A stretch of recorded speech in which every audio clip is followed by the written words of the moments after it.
आज की भक्ति शुरू करने से पहले प्रभु से प्रार्थना करें कि वह आपको अनुग्रह और हमारे प्रभु एवं उद्धारकर्ता यीशु मसीह के ज्ञान में विकसित करने के लिए इसका उपयोग करें। यीशु को जानने का अर्थ है कि आप असीमित पहुंच के साथ परमेश्वर की आराधना कर सकते हैं। यीशु के आने और पाप के लिए एक बार के बलिदान के रूप में स्वयं को अर्पित करने से पहले परमेश्वर के लोगों की सच्ची आराधना तक पहुंच सीमित थी। यीशु के आने पर सब कुछ बदल गया। जब वह क्रूस पर मरे तो उन्होंने अपना मानव जीवन दिया और अपने लहू का सिद्ध बलिदान दिया, और उस बलिदान ने पार्थिव निवास में बलिदानों की आवश्यकता को समाप्त कर दिया। अब वह बाधा दूर हो गई है। यीशु ने आपके लिए ऐसा किया। शुक्र है कि आप अंतहीन अनुष्ठानों से गुजरकर परमेश्वर की आराधना नहीं करते। परमेश्वर आपको केवल प्रार्थना या स्तुति और गीत में अपनी आवाज़ देने के लिए आमंत्रित करते हैं, क्योंकि यीशु स्वर्ग में आपके सिद्ध महायाजक के रूप में हैं। यीशु आपको परमेश्वर के पास लाते हैं क्योंकि उनका बलिदान सिद्ध और संपूर्ण था।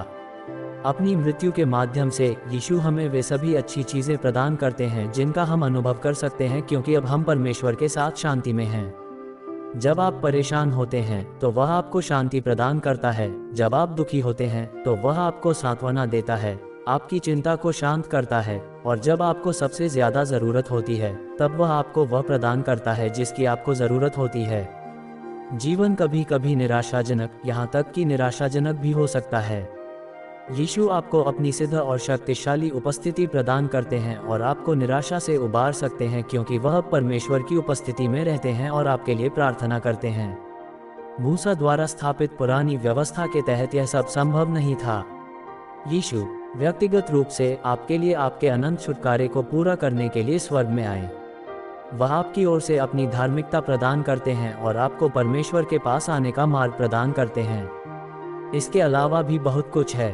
न केवल आपके पाप यीशु के लहू से धंध जाते हैं, बल्कि आपका विवेक भी शुद्ध और नया हो जाता है। आप कैसे चाहेंगे कि आपके पापों की क्षमा हो और साथ ही आप अपने पापों के कारण होने वाले अपराध बोध के बोझ से भी मुक्त हों? यीशु अपनी मृत्यु में आपको ये प्रदान करते हैं। यीशु अब परमेश्वर के साथ स्वर्ग में विराजमान हैं, ये सब संभव बनाते हैं, और वह आपको उस वादे के लाभों का हमेशा अनुभव करने के लिए एक सेतु प्रदान करते रहते हैं। वह आपका शाश्वत मध्यस्थ है। पृथ्वी पर निवास स्थान केवल एक प्रतीक था, वास्तविकता स्वर्ग में है। अब हमारे लिए परमेश्वर की उपस्थिति में प्रकट होना का अर्थ है परमेश्वर के सम्मुख। मसीह ने किसी मानव निर्मित पवित्र स्थान में प्रवेश नहीं किया है। यह आध्यात्मिक है लेकिन वास्तविक है। वह हमें बचाने के लिए पृथ्वी पर मरा, वह हमें बचाए रखने के लिए स्वर्ग में रहता है। वह हमारे लिए है। सरल शब्दों में कहें तो आपके पाप के लिए केवल दो ही स्थान हैं, या तो आपका पाप आप पर है या यीशु पर। इसलिए यदि आपका पाप आप पर बना रहता है तो यीशु की मृत्यु के अलावा कुछ भी उसे दूर नहीं कर सकता। वह पृथ्वी पर लौटेगा, लेकिन संसार को पाप की सज़ा से बचाने के लिए नहीं। उसने ये तब किया जब वह एक मनुष्य के रूप में आया, एक सिद्ध जीवन जिया, एक भयानक मृत्यु मारी और अपने लहू से एक सिद्ध बलिदान दिया। जब यीशु लौटेगा तो वह स्वयं को और उन सभी को जिन्होंने उस पर भरोसा किया है अपने अनंत उद्धार के प्रमाण के रूप में प्रस्तुत करने के लिए लौटेगा, जो पूर्ण हो गया है और उन सभी के लिए अर्पित है जो विश्वास करेंगे।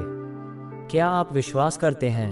1. परमेश्वर और तंबू में रहने वाले लोगों के बीच एक बाधा क्यों रही होगी? 2. उद्धार केवल बौद्धिक नहीं है। हमें परमेश्वर को एक अंतरंग संबंध के रूप में जानना है, न कि केवल उसके बारे में जानकारी से अवगत होना। क्या आपके जीवन के ऐसे क्षेत्र हैं जहां परमेश्वर के साथ आपका संबंध एक अंतरंग संबंध से ज्यादा एक जागरूकता का है? 3. यदि परमेश्वर वास्तव में उद्धार में सभी चीजों को नया बनाता है तो आपकी सोच के किन हिस्सों को इस नवीनीकरण की आवश्यकता है? और ऐसे ही हर दिन का वचन सुनने और मनन करने के लिए बारली, पावरी, सितारा परिवार को सब्सक्राइब करें और मित्रों को शेयर करें। धन्यवाद।